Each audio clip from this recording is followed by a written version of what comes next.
Very good afternoon, good morning, good evening friends. ఎందుకు అలా చెప్తున్నా అనుకుంటున్నారా? ఇది వీడియో ఎప్పుడు అప్లోడ్ చేస్తున్నా నాకే తెలియదు. సో ఏంటంటే ఇది మా పాప కాలేజ్కి వెళ్ళామన్నమాట, పేరెంట్స్ మీటింగు. తను హోటల్ మేనేజ్మెంట్ చదువుతుంది.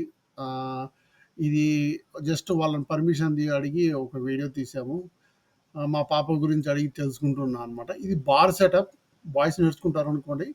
అక్కడనే సార్ మా పాప గురించి అడుగుతున్నా, ఎలా చదువుతుంది, ఏంటి, తర్వాత ప్లేస్మెంట్‌షిప్స్ గానీ, ఇంటర్న్‌షిప్స్ గానీ, అవన్నీ డీటెయిల్స్ అడిగి తెలుసుకున్నా. అటెండెన్స్ ఎలా ఉంది, యాక్టివ్‌గా ఉందా లేదా మా పాప అని తను అన్నీ అడిగి డీటెయిల్స్. తను షీ వాస్ వెరీ గుడ్ అని చెప్పారు. So nice. తేజ సార్ అతని పేరు. చాలా బాగా మమ్మల్ని రిసీవ్ చేసుకొని పాప గురించి చెప్పడం గానీ, ఇంకేదైనా డౌట్స్ ఉంటే అన్నీ క్లారిఫై చేశారు. నాకు కొన్ని డౌట్స్ కూడా ఉన్నాయి ఇంటర్న్‌షిప్ గురించి. మా పాప of course first year, but she they are cleared my doubts. College కూడా చాలా బాగా ఉంది. మంచిగా చెప్తారు. స్టడీస్ గానీ, ప్లేస్‌మెంట్స్ గానీ, ఇంటర్న్‌షిప్స్ గానీ, ఇప్పుడు రీసెంట్‌గా ఏదో న్యూజిలాండ్ ఇంటర్న్‌షిప్ కూడా they are trying to get. Foreign placements ఉంటాయి, ఇంటర్న్‌షిప్స్ ఉంటాయి.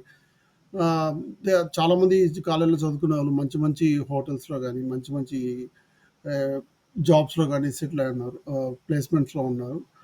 సో, ఇలాంటి మంచి కాలేజ్ ఇది. ఇదేం ప్రమోషన్ కాదు. జస్ట్ మా పాప కాలేజ్ కాబట్టి జస్ట్ మీకు కూడా చూపిద్దాం, మంచి వీడియో తీసామని చెప్తున్నాను. అంతే, nothing more than that. Keep watching our videos. Hmm. Please do like, share and subscribe. ఇది స్మాల్ వ్లాగ్ అనుకోండి అంతే. Madam Teja sir. ఓకే. అంతే అండి. Nothing for more than that. Please keep watch our videos. Watching. Bye. Take care.